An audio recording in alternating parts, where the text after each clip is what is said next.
This channel does not promote any violent, harmful, or illegal activities. All content provided by this channel is meant for an educational purpose only. Top quality और consistent performance के लिए सिर्फ silver pump नाम याद रखना। আর বাংলাদেশের থেকে এই মুহূর্তে একটা বড় আপডেট আসছে, সেটা আপনাদের জানাবো। যদিও এটা জল্পনা আকারে ঘুরে বেড়াচ্ছে, সেটা হচ্ছে মোহাম্মদ ইউনূস কি পদত্যাগ করবেন। এই গুঞ্জন ঘিরে তোলপাড় বাংলাদেশে। পদত্যাগ নিয়ে ভাবনা চিন্তা করছেন বাংলাদেশের অন্তর্বর্তী সরকারের মুখ্য উপদেষ্টা ইউনূস। এমনটাই দাবি করছেন যিনি, সেটাই খুব গুরুত্বপূর্ণ, বাংলাদেশের জাতীয় নাগরিক পার্টির নেতা নাহিদ ইসলাম। ইউনূসের ভাবনা, কোট আনকোট এই শব্দটা নাহিদ ব্যবহার করছেন। তিনি বলছেন এই গুঞ্জন শোনার পরেই বৃহস্পতিবার ইউনূসের বাসভবন, যার নাম যমুনা, সেখানে গিয়েছিলেন নাহিদ। আর সেখান থেকে বেরিয়ে সংবাদ মাধ্যমকে জানান পদত্যাগের কথা ভাবছেন ইউনূস। সুশোভন আমাদের প্রতিনিধি আমাদের সঙ্গে, সুজয় আমাদের প্রতিনিধি আমাদের সঙ্গে রয়েছেন, আরো বিস্তারিতভাবে জানাচ্ছেন। সুজয়, একটা বড় আপডেট, কারণ কিছুদিন আগেই আমরা শুনেছিলাম সেনা প্রধান তিনি বলছিলেন যে ডেডলাইন বেঁধে দিয়েছিলেন যে ভোট করাতে হবে। ভোটের চাপ ক্রমাগত বাড়ছিল, আর তার মধ্যে এই পদত্যাগের জল্পনা এখনো পর্যন্ত সামনে এসেছে। কি খবর পাওয়া যাচ্ছে, কতটা চাপ যে এই জল্পনাটা আরো উস্কে দিচ্ছে? একেবারে দেখো, আচমকাই এই পরিস্থিতি তৈরি হয়েছে বাংলাদেশে। তার কারণ জাতীয় নাগরিক পার্টির যে নেতা রয়েছে নাহিদ ইসলাম, তিনি সংবাদ মাধ্যমকে জানিয়েছেন যে মোহাম্মদ ইউনূস তিনি এই চিন্তা ভাবনা করছেন বা এখনও তার ভাবনা স্তরেই রয়েছে, এবং তার ভাবনাটা যাতে বাস্তবায়িত না হয় সেজন্যই গতকাল তার বাসভবন যমুনায় দেখা করতে গিয়েছিলেন এই জাতীয় নাগরিক পার্টির এই শীর্ষ নেতা। সেখানে গিয়ে তিনি তাকে বুঝিয়েছেন যে এরকম চিন্তা ভাবনা তিনি যেন না করেন, অর্থাৎ তিনি যেন পদত্যাগ না করেন। কেন তিনি পদত্যাগের কথা জেনেছেন সেটাও নাহিদ জানিয়েছেন। তার বক্তব্য যে গণ অভ্যুত্থানের পরবর্তী পর্যায়ে পরিস্থিতি সামলানো তার পক্ষে সম্ভব হচ্ছে না, তিনি যেভাবে চালাতে চাইছেন তার কথা শোনা হচ্ছে না, বিভিন্ন মহল থেকে, প্রশাসনিক মহল থেকেও তার কথাকে গুরুত্ব দেওয়া হচ্ছে না, কর্ণপাত করা হচ্ছে না। তাই এই পরিস্থিতিতে তিনি এরকম একটা চিন্তা ভাবনা করছেন। কিন্তু প্রশ্ন হলো, যেখানে যে বাংলাদেশে যে পরিস্থিতি তৈরি হয়েছে, যে পরিস্থিতি গত কয়েক মাস ধরে চলছে, এই অন্তর্বর্তী সরকারের যদি ইউনূস তিনি যদি পদত্যাগ করেন তাহলে পরবর্তীতে কি হবে? তাহলে কি কোথাও সেনার চাপ রয়েছে যে তারা যে কোনো মূল্যে নির্বাচনের মাধ্যমে একেবারে স্থায়ী সরকারকে নতুন করে পুনঃস্থাপিত করতে চায়, সেই কারণে কি মোহাম্মদ ইউনূসকে চাপ দেওয়া হচ্ছে? সেই চাপের কথা সরাসরি কোন মহল থেকে চাপ বা কি পরিস্থিতি হচ্ছে সেই কথাটা যদিও উনি সংবাদ মাধ্যমের সামনে বলেননি বা নাহিদকে জানাননি সেখানকার জাতীয় নাগরিক পার্টির, কিন্তু তার এই চিন্তা ভাবনার মধ্যে যারা বিশেষজ্ঞ রয়েছেন, যারা আন্তর্জাতিক সম্পর্ক বিশেষজ্ঞ রয়েছেন, তারা কিন্তু একটা কালো আঁচ দেখতে পাচ্ছেন। সুজয়, তুমি আমাদের সঙ্গে থাকো। ঠিক এই যে আন্তর্জাতিক মহলের চাপ আছে কিনা, সেটা কতটা চাপ বাড়িয়েছে বা ইউনূসের ওপরে, সেটাই কি তার পদত্যাগের অন্যতম কারণ? এই সমস্ত প্রশ্ন উঠছে, একটু এই উত্তর খোঁজার চেষ্টা করব।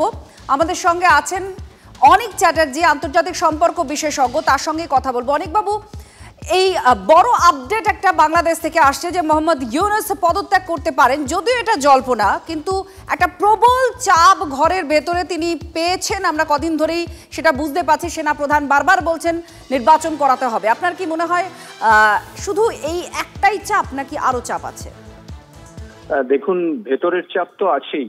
এই সেনাদের দিক থেকে যে চাপটা আছে সেটা ইউনূস সরকারকে যথেষ্ট অস্বস্তিতে রেখেছে। সেনা প্রধানের যে বিবৃতি আমরা গত কয়েকদিন ধরে পাচ্ছি এবং সেনার যে অসন্তোষ, সেটা কিন্তু ফুটে উঠছে বাংলাদেশের বিভিন্ন বিষয়ে। যদি আমরা আলোচনা করি, সেনার মধ্যে একটা অসন্তোষ আছে সরকারের প্রতি, সেটা কিন্তু প্রকাশিত হচ্ছে।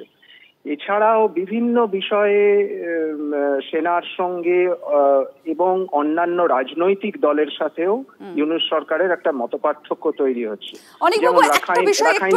একটু আপনাকে আটকাচ্ছি, কারণ যে সাম্প্রতিক পরিস্থিতি তৈরি হয়েছে ভারত পাকিস্তানের মধ্যে, যে টেনশন, যে ধরনের সামরিক অস্ত্রের ভান্ডার আমরা সামনে আনতে পেরেছি, যেভাবে চাপ দিয়েছি প্রতিবেশী দেশকে, পাকিস্তানকে, এই সময়ের প্রেক্ষাপটে এই খবরটা, অর্থাৎ তার পদত্যাগের যে জল্পনার খবর সামনে আসছে, এটাকে কি আপনি কোনোভাবে তুল্যমূল্য বিচার করবেন, নাকি এটা একটা ঘটনা প্রবাহ হিসেবে দেখবেন বাংলাদেশের রাজনীতিতে?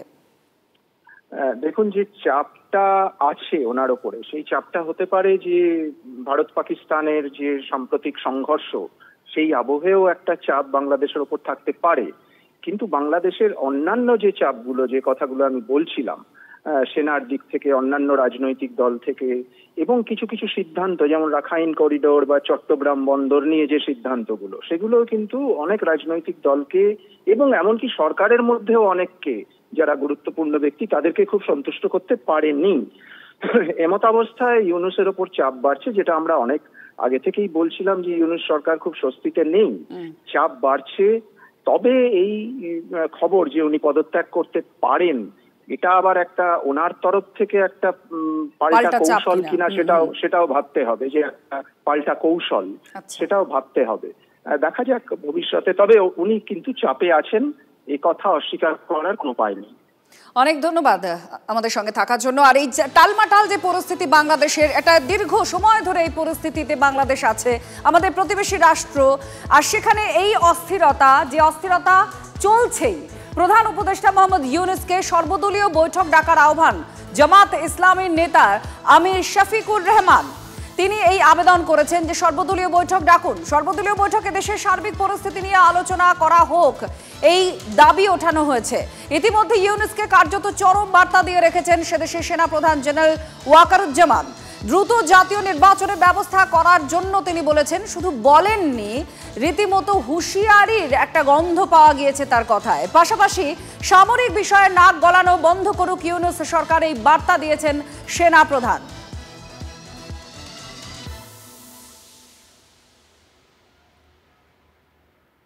প্রবল চাপে বাংলাদেশের অন্তর্বর্তী সরকার, সেটা খুব স্পষ্ট হচ্ছে দিনকে দিন। প্রধান উপদেষ্টা মোহাম্মদ ইউনূস অস্বস্তিতে ছিলেন, আর সেই অস্বস্তি বেড়েছে। এবার সরাসরি ইউনূসের অন্তর্বর্তী সরকারের দিকে তীব্র আক্রমণ বিএনপির, খালেদা জিয়ার পার্টির। নিরপেক্ষ না থেকে রাজনীতিতে জড়াচ্ছেন ইউনূসের 3 উপদেষ্টা, অপসারণের দাবি খালেদা জিয়ার দলে। সুশোভন আমাদের প্রতিনিধি আমাদের সঙ্গে রয়েছেন। সুশোভন, একদিকেই মোহাম্মদ ইউনূসের জল্পনার খবর, পদত্যাগের জল্পনার খবর সামনে আসছে, আর তার মধ্যে এই 3 উপদেষ্টাকে খালেদা জিয়ার দল বলছে তাদেরকে সরিয়ে দেওয়া হোক, তারা নিরপেক্ষভাবে কাজ করছে না। কি জানা যাচ্ছে এই বিষয় নিয়ে?